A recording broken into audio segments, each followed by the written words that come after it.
Selam herkese. Şimdi wood barbekü yani ahşap şömine yapımını tarif edeceğim. İzleyin beni.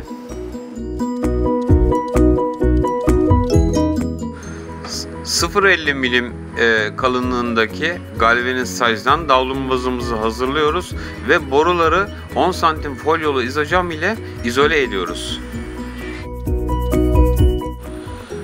Davlumbazımızı yerine koyduktan sonra güzelce teraziye alıyoruz. 5'er santim büyük şekilde, her yerinden 5'er santim büyük bir şekilde çiziyoruz ve daha sonra kesiyoruz.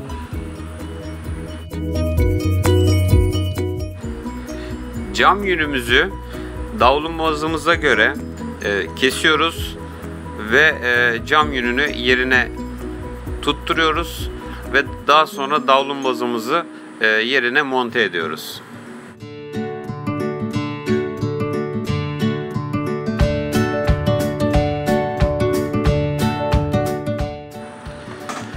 Yanlarını ve ön kısmını 10 milim kalınlığında kontraplak ile kapatıyoruz. Cam yünü arada kalmış oluyor.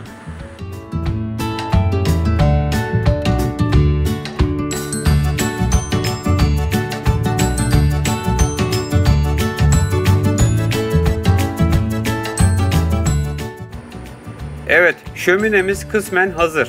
Şu anda boruyu kamufle etmeye çalışacağım ve boruyu kapatıyoruz.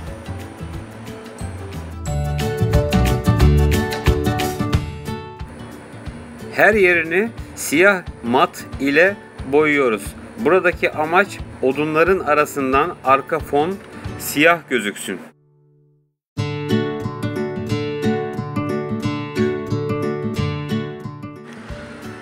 Ve daha önceden 25 milim kalınlığında dilimlediğim ağaçları şimdi teker teker yerlerine yapıştırıyorum.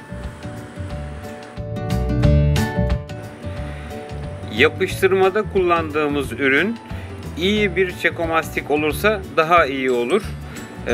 Ve en çok merak edilen şeyi söyleyeceğim. Odunlar hiçbir şekilde ısı görmüyor.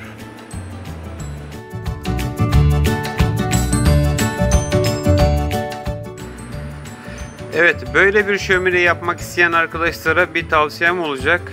Bu 25 milim kalınlığında dilimlediğimiz ağaçları, odunları mümkün olduğunca kuru seçmelerini tavsiye ediyorum. Çünkü çatlayabiliyor.